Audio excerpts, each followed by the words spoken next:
Le grand matin Sud Radio, 7h-9h, Jean-Jacques Bourdin. Tous les lundis matins sur Sud Radio, Chloé Morin est avec nous. Bonjour Chloé. Bonjour. Vous avez des infos sur la composition de ce nouveau gouvernement Barnier attendu?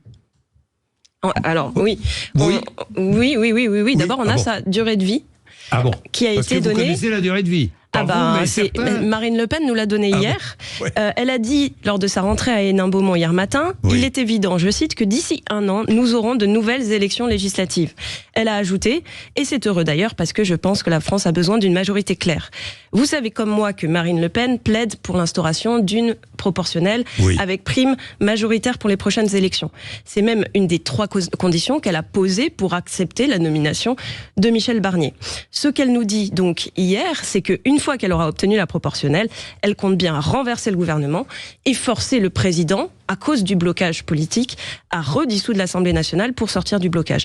Et nous savons que si la proportionnelle avec prime majoritaire s'était appliquée aux dernières législatives, il y a fort à parier que Jordan Bardella serait aujourd'hui à Matignon. Voilà donc l'horizon politique que fixe le RN en cette rentrée, prendre le pouvoir dans 1 an. Prendre le pouvoir dans 1 an, c'est clairement dit par Marine Le Pen. Oui, mais Michel Barnier, la proportionnelle, je suis pas sûr que ça soit sa tasse de thé, entre nous. Enfin bon, lui qui est un gaulliste traditionnel, bon, enfin, dites-moi, Michel Barnier qui va devoir trouver des ministres de gauche. Il a annoncé d'emblée sur TF1 vendredi soir, il compte bien recruter des ministres de gauche dans son gouvernement. Mais il est probable qu'il n'y arrive pas. À part des retraités de la vie politique ou des personnalités à la retraite ou marginalisées dans leur propre parti, je ne pense pas qu'ils parviennent à débaucher des ministres de gauche. Et surtout pas des personnalités du nouveau Front Populaire. Pourquoi ? 3 raisons. D'abord, il y a quand même une barrière morale qui empêche la gauche d'aller gouverner avec un gouvernement qui a été mis sous surveillance par le Rassemblement national. Ce n'est pas moi qui le dis, c'est Jordan Bardella. Il faut rappeler quand même qu'on a demandé à la gauche de voter pour des députés macronistes la dernière fois pour faire justement barrage au RN. Donc, on peut comprendre que la gauche se sente trahie. Deuxième élément, c'est que chacun aura entendu l'avertissement de Marine Le Pen hier. Si vous êtes ministre, ce sera au mieux un CDD d'1 année à peine.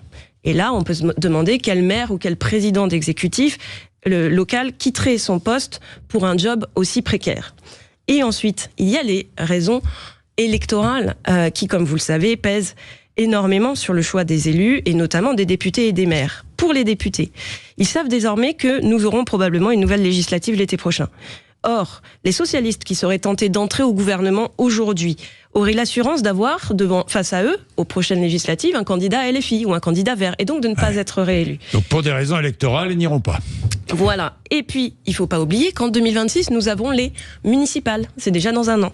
Et dans les grandes villes dirigées par la gauche, LFI a fait des scores très importants aux européennes. Et donc là encore, si un maire écolo ou socialiste est tenté d'entrer au gouvernement, il aura beaucoup de mal à regagner sa ville. Et donc, évidemment, la période est très fragile et très incertaine, mais je pense qu'il est, pour toutes ces raisons, très peu probable que l'on ait des maires ou des présidents de région, socialistes ou écologistes, qui se libèrent du joug insoumis pour aller faire des compromis avec un gouvernement estampillé de droite. Ben, Chloé, mais ça nous désespère de la vie politique, ce que vous nous dites là. Non, franchement, avec toutes ces... Non, mais... Enfin, bon. Allez, Éric Revel sera avec nous tout à l'heure pour réagir à tout ça, même tout de suite. Éric, qu'est-ce que vous pensez ? Alors, d'abord... ça vous désespère pas, vous ? Si, mais globalement, vous savez, si je fais un petit retour en arrière, il faut quand même jamais oublier que ça s'est toujours produit. François Mitterrand prend Jean-Pierre Soisson au gouvernement, je ne sais pas si vous vous souvenez, il était de centre droit. Oui, je me souviens.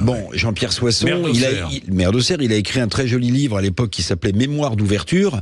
Bon, voilà, Sarkozy, il prend Kouchner, qui est socialiste, comme ministre des Affaires étrangères. Bon, il y en a toujours 1 ou 2 quand même qui sont... Et puis il y en a un peut-être qui doit s'interroger, même s'il dirige un cabinet d'avocats avec beaucoup de succès, c'est Bernard Cazeneuve.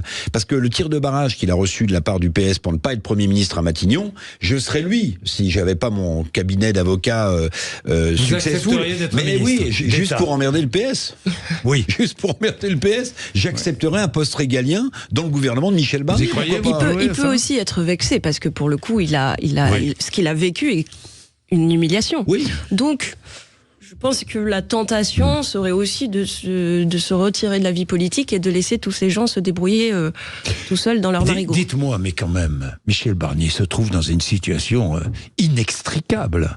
Il a la gauche contre lui, il a le RN qui le surveille, et il a Gabriel Attal qui le rappelle à l'ordre. Ça fait beaucoup quand même, non ? Pour un Premier ministre. Ça fait beaucoup. Alors, dans la situation dans laquelle on est, Jean-Jacques, peut-être que le plus petit dénominateur commun, quand même, avec l'expérience qu'a accumulé Michel Barnier, c'était lui. D'ailleurs, on dit que Alexis Kohler, le vice-président, le secrétaire général de l'Élysée, depuis très longtemps, Chloé, il avait ce nom en tête et il se cachait pas pour le dire aux uns et aux autres. Bien sûr, bien sûr. Donc, c'est vrai que c'est pas une hypothèse qui est sortie du chapeau. Enfin, nous, on l'a vu sortir du chapeau tout à la fin, mais c'est vrai que c'est quelqu'un à qui, au moins, Alexis Kohler réfléchissait depuis un moment, et qui donc sans doute a pu prendre des contacts avec les uns et les autres et peser et sous-peser et voir aussi ce que pourrait être sa feuille de route. Mais c'est Alexis Kohler qui l'a imposé à Emmanuel Macron, vous pensez ? En tout cas, Emmanuel Macron a réfléchi jusqu'à mercredi soir à des hypothèses alternatives, notamment Laurent Berger.